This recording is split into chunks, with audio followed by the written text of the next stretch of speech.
ঢাকায় অবস্থানকৃত চলমান আবাসিক হোটেলগুলোর রহস্যময় এক ঘটনা বেরিয়ে আসলো আমাদের মাঝে এবং পুলিশ অভিযান চালিয়ে বেশ কিছু যুবক যুবতীদের আটক করেন এবং এমনতো অবস্থায় কয়েকজনকে মাদকসহ পাওয়া যায়। তোমার একটা কথা কই, কিছু মনে করো না?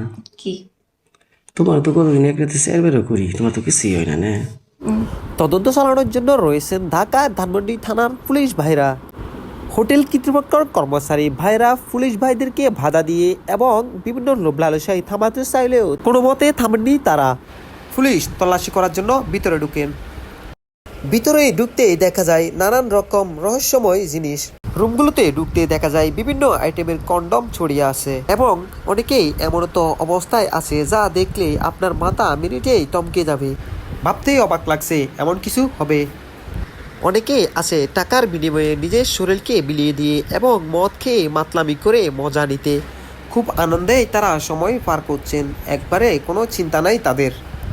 এদিকে দেখেন ওদের কাজ শেষ হওয়ার পরেই ওরা টিকটক ভিডিও বানাচ্ছে, কতই আনন্দে তারা থাকছে অথচ গোপন সূত্রে, এবং কয়েকজন একসঙ্গে আড্ডাও দিচ্ছেন।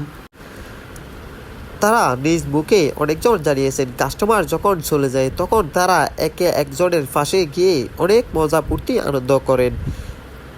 প্রশাসন বাইরা বিভিন্ন হোটেলগুলোতে তল্লাশি চালিয়ে অনেকজনকে আটক করেছেন ইতিমধ্যে। তবে অনেকজনকে পাওয়া গেছে এমনতো অবস্থায় তারা মদ সেবন করছে এই হোটেলগুলোতে, নিজের শরীর বিক্রি করে দেওয়ার পরেও মদ নিয়ে ফুর্তি মজা আনন্দ সবকিছুই চালিয়ে যাচ্ছেন এই যুবক যুবতীরা। এদের মধ্যেই রয়েছেন অনেকজন স্টুডেন্ট, হোস্টেলে মেসে থেকে পড়াশোনা করেন। কয়েকদিন পর পর তারা মজা করার জন্য আবাসিক হোটেলগুলোতে চলে যান। এদের মধ্যে রয়েছেন কলেজ ইউনিভার্সিটির ছাত্রছাত্রীরা এবং এদের মধ্যে কয়েকজন কলেজ ইউনিভার্সিটির ছাত্রীরা জানিয়েছেন পরিবার থেকে তাদের খরচ চালাতে অসুবিধা হয় বলে তারা কয়েকদিন পর পর এই সমস্ত কাজগুলো করে থাকেন এবং তাদের পড়ালেখার খরচ চালাতে আর অসুবিধা হয় না।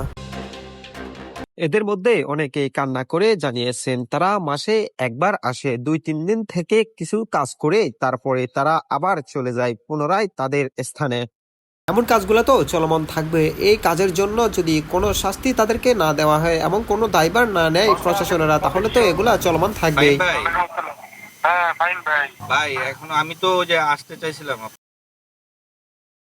আরও কান্নায় ভেঙে পড়ে জানিয়েছেন তারা এই সমস্ত কাজগুলা একেবারে দুঃখের সাথে করছেন, কেউ সুখী হওয়ার জন্য এই কাজগুলা করছেন না। কিন্তু এখানে প্রশ্ন একটা, যদি সুখের জন্য না করে তাহলে কেন এই কাজ করতে হবে? তল্লাশি করলেই বোঝা যায় বিভিন্ন রকম বিভিন্ন নারীদেরকে দেখা যায় এই সমস্ত হোটেলগুলোতে স্থান নিচ্ছেন এবং তারা বিভিন্ন জেলার। ঢাকা শহরে 2-1টা হোটেল তল্লাশি করে এই অবস্থা, বাংলাদেশের বাকি হোটেলগুলো তল্লাশি করলে কি অবস্থা হবে আপনারা কি সেটা একবারও ভেবে দেখেছেন? কি দুর্ভাগ্য, কিছুই বলার নাই। এদের মধ্যে অনেকে আছেন একবারেই নতুন, আর কখনো আসেননি বলে জানিয়েছেন তারা এই প্রথমবার এসেছেন। কিন্তু প্রশ্ন একটাই, কেন বা তারা এই প্রথমবার আসলো, কি কারণে আসলো, কে বা নিয়ে আসলো? কিন্তু একজনে মুখ খুলে বলেছেন তার বান্ধবীর সঙ্গে এসেছেন, বান্ধবী তাকে এনজয় করার নাম দিয়ে তার সঙ্গে নিয়ে এসেছেন। কিন্তু না, একদমই ভিন্ন। এখানে এসে দেখতেছে যে তার বিপরীতে উল্টোটা হচ্ছে। কিছুই করার ছিল না বলে জানিয়েছেন এবং কান্নায় ভেঙে পড়েন এই যুবতী। একবারও ভেবে দেখে নাই পরিবারের লোকেরা জানলে কি ভাই মনে করবে তারা। ঢাকা শহরের অলিতে গলিতে এখন দেখা যাচ্ছে বিভিন্ন কালারের এই ভিজিটিং কার্ডগুলো পড়ে আছে। দেশবার্তা, মোহাম্মদ আজিম।